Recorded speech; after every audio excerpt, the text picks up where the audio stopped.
She stands in a crowd, yet the only one I can see.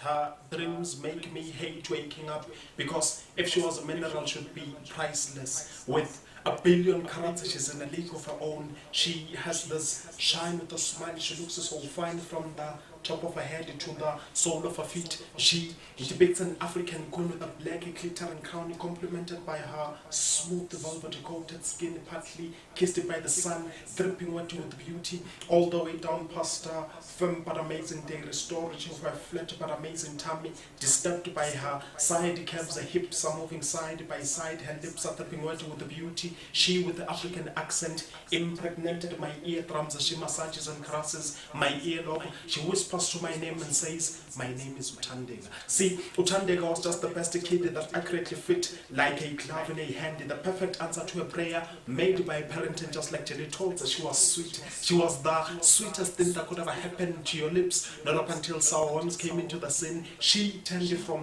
Donald in Doritos to Nick Nack's Wise, All Stars and Cabela City like winter breeze. It's amazing how we met, fell in love, and she left me. See, when she left me, it was a sad atmosphere that gave birth to a poetic presence, hence joined only by the wrist I held, a pen which had intertwined with my fingers, becoming one with my hand. So on a platform of realities, I shared my dreams, hopes and aspirations. The desired intention was right as far as the arm, but the shoulder became a hindrance. So I used a pen which is by far mightier than the sword.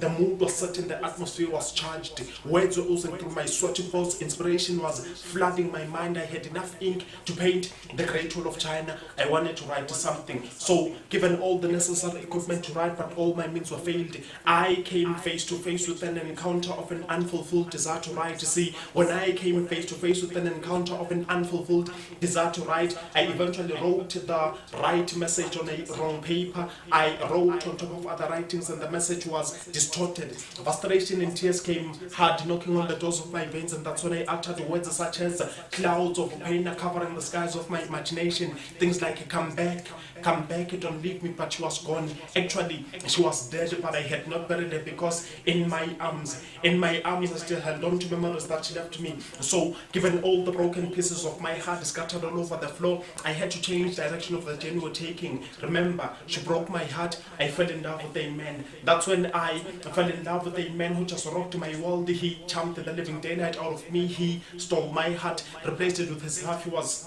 charming enough that I just could not resist his irresistibly sweet charm. In the midst of my so-called fun life, he sweet-talked me into an intimate relationship with him. Believe me, is everything you'd aspire in a relationship. Thing is, it happened that I handed my whole life to him and ended up hand in hand with him, which just saw an end to my past. It's all fault I did not deserve him, but he just saw everything in me. He captured my heart and I fell for his presence. His name is Jesus Christ, the lover of my soul.